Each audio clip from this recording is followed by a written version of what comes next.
नमस्कार, मैं रवीश कुमार।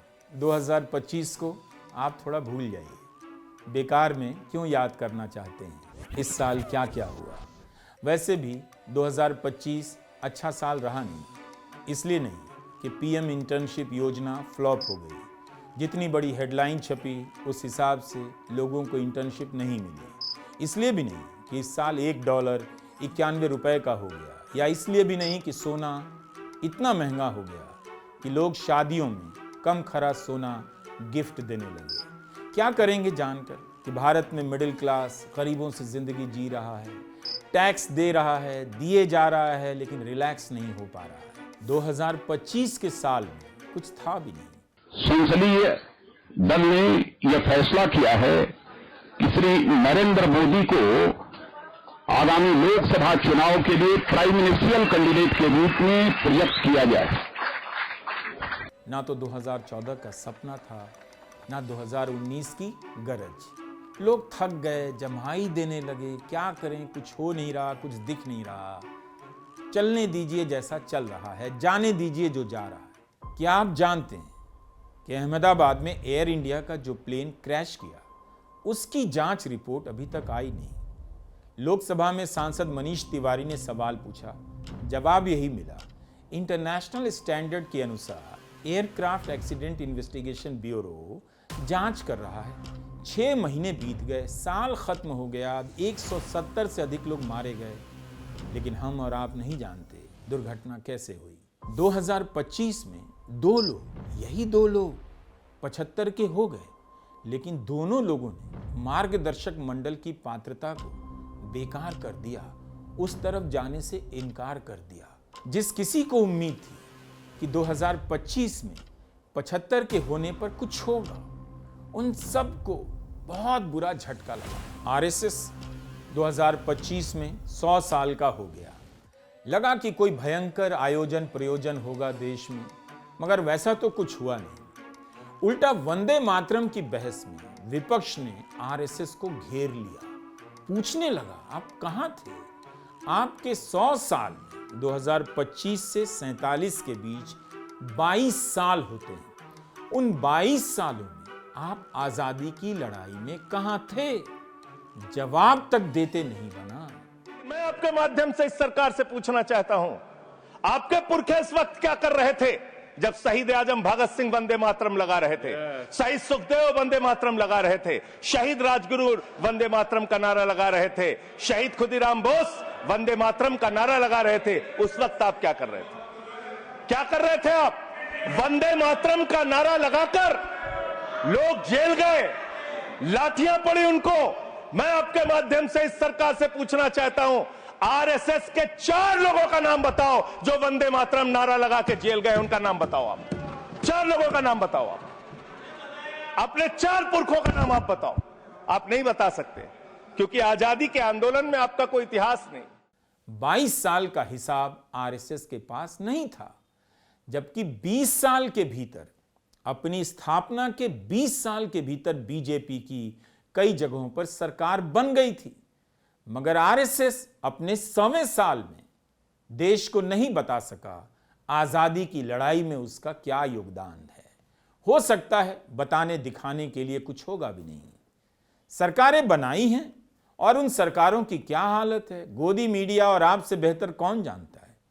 सरकारों का काम अच्छा होता तो क्या प्रसार भारती को, करली मैडम को 6 करोड़ रुपए देकर सड़कों और रेल पर वीडियो बनवाने पड़ते? बताइए, सैकड़ों करोड़ का विज्ञापन दिया गया होगा गोदी मीडिया को, 2014 से मिल रहा है। उनको अगर यकीन होता कि सड़कों और रेल की कोई क्रांति आई है तो खुद से वीडियो नहीं बना देते। मगर कितने लोग प्रसार भारती के चैनल पर इस वीडियो को देखेंगे जिसके लिए 6 करोड़ रुपए इन्फ्लुएंसर को दिए गए? गोदी मीडिया वाले बेहोश हो गए होंगे कि बिजनेस का यह मॉडल उनके हाथ से कैसे निकल गया। इसीलिए हमने कहा, भूल जाइए, 2025 भूल जाइए। प्रोपेगेंडा होता रहा, उससे कुछ हुआ नहीं। पहलगाम में आतंकी हमला हुआ, भारत ने भी हमला किया, लेकिन नतीजे को लेकर बहस हो गई। सवाल उठ गए, भारत के विमान मार गिराए गए, इसे लेकर भारत के बाहर से खबरें आईं। सरकार के सैनिक अधिकारियों ने इशारों में पुष्टि कर दी, फिर दबाव पड़ा होगा तो खंडन कर दिया। पूर्व सेनाध्यक्ष वेद प्रकाश मलिक ने कहा, ऑपरेशन सिंदूर का क्या नतीजा निकला, भविष्य में इस सवाल पर विचार विमर्श किया जाता रहेगा। शायद यही कहना चाहते थे कि आज किसी को पता नहीं, आने वाले कल में शायद पता चल जाए कि ऑपरेशन सिंदूर में हुआ क्या। इसीलिए 2025 को भूल जाइए। लोग कहेंगे कि इतनी बड़ी बात भूलने के लिए कह रहे हैं, क्यों? कितने लोग मर गए कोरोना से? सरकार के आंकड़े कुछ और उन दावों से अलग आंकड़े कुछ और। 20 लाख लोगों के मरने के दावे छपते रहे, इस तरह की रिपोर्ट आती रही। लोगों ने भुलाया नहीं, भुला दिया। कोरोना के समय जो तबाही हुई जनता भूल गई। जिस वैक्सीन सर्टिफिकेट पर प्रधानमंत्री मोदी का फोटो छपता था, उससे निकला क्या? लोग तो उसे भी भूल गए। लोगों को यह भी भूलना पड़ेगा कि इंडिगो ने 2025 में लाखों यात्रियों को पैदल कर दिया, उतार दिया। वे एयरपोर्ट पर भटकते एंड बिलखते रहे, उससे फर्क नहीं पड़ा। लेकिन थोड़ा खर्चा हुआ इंडिगो का अखबार में विज्ञापन देने में कि वी आर सॉरी। बस हो गया। जो लोग G20 को भूल गए, जिसका पोस्टर गांव-गांव में लगा, कस्बों में पानी की टंकियों पर लगा, थानों के बाहर लगा, किसी को बात करते देखा क्या आपने कि G20 में भारत जो सुपर पावर बन गया था, वो ऑपरेशन सिंदूर के समय कैसे दिख रहा था? क्यों सांसदों के दल को 30 से अधिक देशों में भेजना पड़ा, करोड़ों रुपए खर्च करने पड़े? लोग भूल गए, तो 2025 भी भूल जाइए। अगर नहीं भूलेंगे तो यही सब याद आता रहेगा। ट्रंप ने कितनी बार कहा सीज फायर उन्होंने कराया, ट्रेड डील की धमकी देकर सीज फायर कराया। भारत की घोषणा से पहले ट्रंप ने बताया सीज फायर होने वाला है। एक बार भी प्रधानमंत्री नरेंद्र मोदी जवाब नहीं दे पाए। उल्टा ट्रंप ने भारत पर टैरिफ भी लाद दिया। 2025 में इसके खिलाफ प्रधानमंत्री मोदी का कोई बयान आपको नहीं मिलेगा। इसीलिए 2025 को भूल जाना ठीक रहेगा, क्योंकि याद करेंगे यही सब याद आएगा। ट्रंप जहां जहां जाते थे, प्रधानमंत्री मोदी ने वहां वहां जाना बंद कर दिया। यह सब आप भूल सकते हैं, लेकिन इसे नहीं भूल सकते कि 2025 में भारत में लोकतंत्र का पहला और आखिरी भरोसा ध्वस्त हो गया। चुनाव आयोग की बात कर रहा हूं। एक मुख्य चुनाव आयुक्त 3rd क्लास शायरी सुनाकर देश को पका गया। रात को मैंने कुछ लिखा अपने हाथ से, वो फिर आपको सुनाता हूं। अधूरी हसरतों का इल्जाम, अधूरी हसरतों का इल्जाम हर बार हम पर लगाना ठीक नहीं।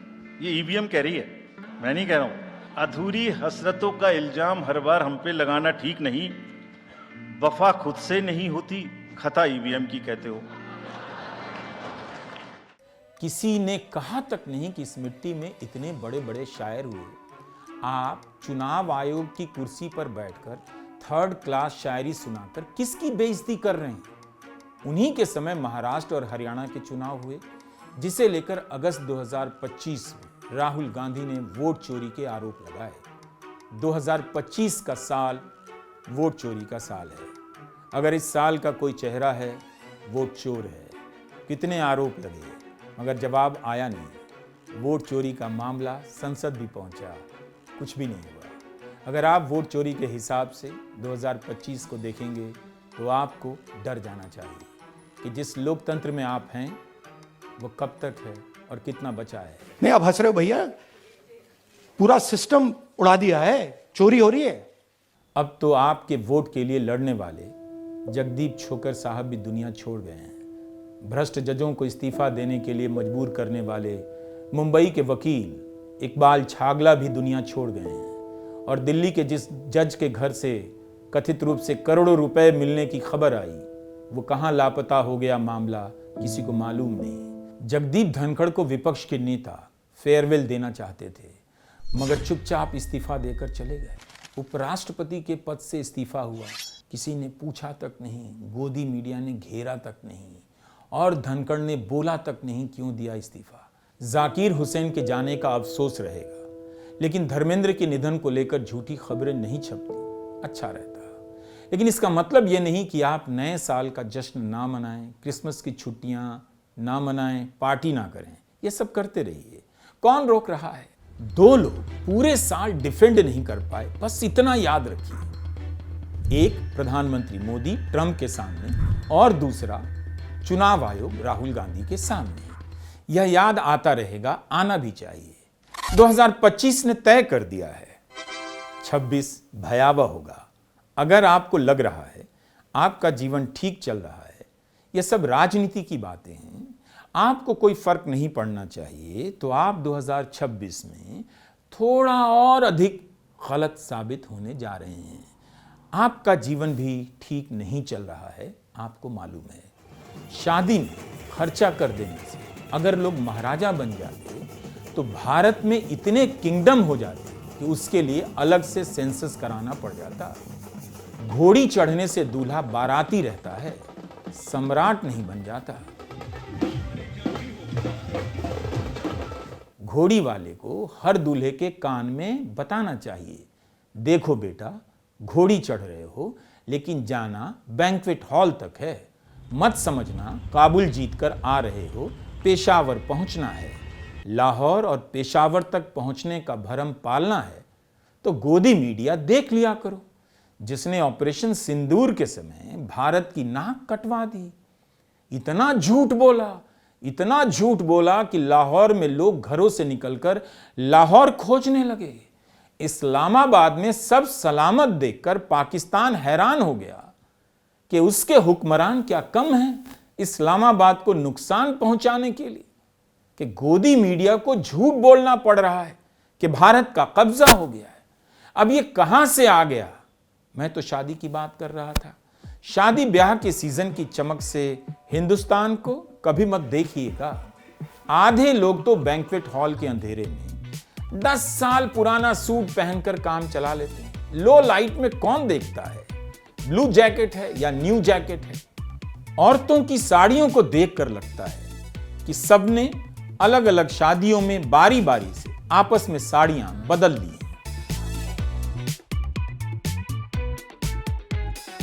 बैंक्वेट हॉल का खाना भी वही सेम का सेम होता है। काली उड़द की दाल मखनी, मूंग हलवा, 50 तरह का सलाद जिसे देखकर आदमी घबरा जाए। सलाद के कॉर्नर पर जाकर लगता है जैसे आजादपुर सब्जी मंडी आ गए। ऐसी कोई तरकारी नहीं बची, ऐसा कोई फल नहीं बचा जो कटकर बैंक्वेट हॉल में सलाद ना बना।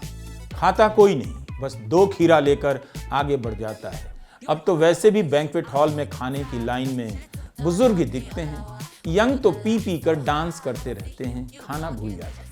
मतलब इस देश को अगर आप नहीं समझना चाहते हैं, आप चाहते हैं कि आपको समझ आ गया है लेकिन अब समझना नहीं चाहते हैं, तो आप किसी भी शादी में जाइए, बैंक्वेट हॉल में जाइए, मुझे बताइए पास्ता वहां क्या कर रहा है, गुलाब जामुन के बगल में केक क्या कर रहा है।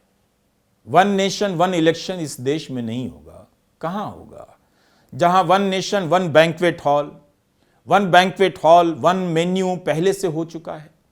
इस पूरे साल भारत के लोगों ने दुनिया में और भारत में अपना मजाक उड़वाया है, लेकिन लोग तब भी चुप रहे। सामने हवा में जहर घुल रही थी, पटाखे फोड़ रहे थे, जश्न मना रहे थे, परंपरा की रक्षा कर रहे हैं।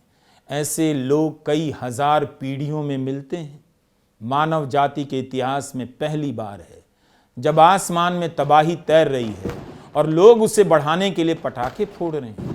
ये सब कुछ याद आता रहेगा, लेकिन आप 2025 भूल जाइए। आप जिस तरह से एक्टिंग कर रहे हैं वही एक्टिंग 2026 में भी करते रहिए। सबके खाते में 10,000 आने वाला है। OTP के साथ नोट गिनने की मशीन ले आइए। जिस देश की जनता वोट बेचने लगे उससे डरिए मत कि वो देश भी बेच देगी। ऐसा करेगी नहीं। बेचने की पहली शर्त यह होती है, जो चीज़ बिक्री के लिए बाजार में रखी जाती है उसका एक मूल्य होना चाहिए। जो चीज़ पहले से बिक चुकी होती है उसका कोई मूल्य नहीं रह जाता। जैसे कार शोरूम से निकलते ही उसकी वैल्यू कम हो जाती है, वैसे ही 10,000 लेकर वोट देने वाली पब्लिक की वैल्यू 2026 में थोड़ी और कम हो जाएगी। अब ये देख लीजिएगा इसमें आपका फ़ायदा है या नहीं, लेकिन आपकी वैल्यू अब बढ़ेगी नहीं। हो सकता है 26 में बदल जाए। अगर किसी बैंक्वेट हॉल में आपको नया आइटम दिख जाए तभी समझिएगा नया साल आया है, वरना क्या 2025, क्या 26, क्या 2047, कुछ नहीं बदलने वाला है इस देश में। वैसे शेरवानी और लहंगे का क्या होता है? शादी के बाद क्या दोबारा पहना जाता है या 2025 की तरह एक बार पहनने के बाद भुला दिया जाता है? 2026 में बक्सा उतारिए, शादी की शेरवानी लहंगा निकालिए, पहनिए, बिना सीजन के दूल्हा दुल्हन बनकर अपने शहर में घूमिए। कोई पूछे तो कह दीजिए हम रील बना रहे हैं। लगना चाहिए कि ये वो देश है जिसके लोग तुर्की और मालदीव का बहिष्कार कर राष्ट्रवादी बन गए हैं। बिना शादी के लहंगा और शेरवानी पहनकर भी मैरिज डे मना लेते हैं। 2025 में भी नेहरू खूब आए, 2026 में भी आएंगे। उनके नाम पर वही झूठ परोसा जाएगा, उनके नाम पर वही सच चिल्ला चिल्ला कर बोला जाएगा। नेहरू ने एक बात साबित कर दी, केवल भारत के पहले प्रधानमंत्री नहीं हैं, वे नरेंद्र मोदी के समानांतर प्रधानमंत्री हैं। समानांतर प्रधानमंत्री की व्यवस्था दुनिया के किसी संविधान में नहीं है, लेकिन अगर नेहरू समानांतर ना हो तो नरेंद्र मोदी को प्रधानमंत्री के भूगोल का अक्षांश और देशांतर समझ ना आए। 2 कदम चलने के बाद नरेंद्र मोदी को पीछे मुड़कर देखना ही है, नेहरू आ रहे हैं या नहीं। हमारे प्रधानमंत्री महोदय 12 सालों से सदन में है। आने वाला है, नेहरू की आलोचना के उपाय बता रहे हैं, सब नोट कर लीजिए, काम आने वाला है। हमारे प्रधानमंत्री महोदय 12 सालों से सदन में है, मैं मात्र 12 महीनों से हूँ। फिर भी छोटी सी सलाह है। उन्होंने अभी हाल ही में चुनाव था, कुछ महीनों पहले उन्होंने एक सूची निकाली थी कि विपक्षी दलों ने और विपक्ष के नेताओं ने कितने अपमान किए हैं इनके, और उसमें शायद 90-99 ऐसे उन्होंने अपमानों की सूची बनाई थी। तो मैं उनको एक छोटी सलाह देना चाहती हूँ कि नेहरू जी से जितनी भी शिकायतें हैं, जितनी भी गलतियां उन्होंने की आपके जहन में, जितनी भी गालियां देनी है, जितना भी अपमान करना है, उसकी भी एक सूची बना दीजिए। नहीं, बात खत्म नहीं है। 999 अपमान, 9,999 अपमान, सूची बना दीजिए और फिर हम एक समय निर्धारित करते हैं। जैसे हमने 10 घंटे आज वंदे मातरम पर हमने बहस किया है ना, उस तरह से हम अध्यक्ष महोदय जी से पूछेंगे, एक समय निर्धारित करेंगे, 10 घंटे, 20 घंटे, 40 घंटे, जितने घंटों में आपकी ये शिकायत पूरी हो जाए, सदस्य आप शांत हो जाए और हम बहस कर लेंगे। लेकिन इस सदन का कीमती समय, जिसके लिए हमें यहाँ पे जनता ने भेजा है, जैसे हमें जनता की समस्याओं को हल करने के लिए चर्चा करनी चाहिए, इस्तेमाल करना चाहिए, उसको एसी के लिए इस्तेमाल करिए। उसके बाद जैसे अंग्रेजी में कहते हैं ना, जैसे अंग्रेजी में कहते हैं कि once and for all let's close the chapter, close कर लीजिए। देश सुन लेगा क्या क्या शिकायतें हैं, किसने क्या किया, इंदिरा जी ने क्या किया, राजीव जी ने क्या किया, परिवारवाद क्या होता है, नेहरू जी ने कौन सी गलतियां की, सुना लीजिए, फिर खत्म। उसके बाद बेरोजगारी, महंगाई, की समस्याएं, पीएमओ में हो रहा है उसकी बातें, उसकी चर्चा, जो बेटिंग ऐप के बारे में हो रहा है पीएमओ के अंदर, सदस्य प्लीज, जो एफटी फाइलों में आपके मंत्री महोदय के नाम निकल आए हैं, माननीय उसकी चर्चा करेंगे। आप वंदे मातरम में बोले, आप इधर उधर डाइवर्ट मत करो। सर्दी के दिन हैं, आप भी वीडियो देखने के टाइम सो जाते हैं, हम समझते हैं। अच्छी नींद सेहत के लिए ज़रूरी है, मगर गहरी नींद देश के लिए खतरनाक। नमस्कार, मैं रवीश कुमार।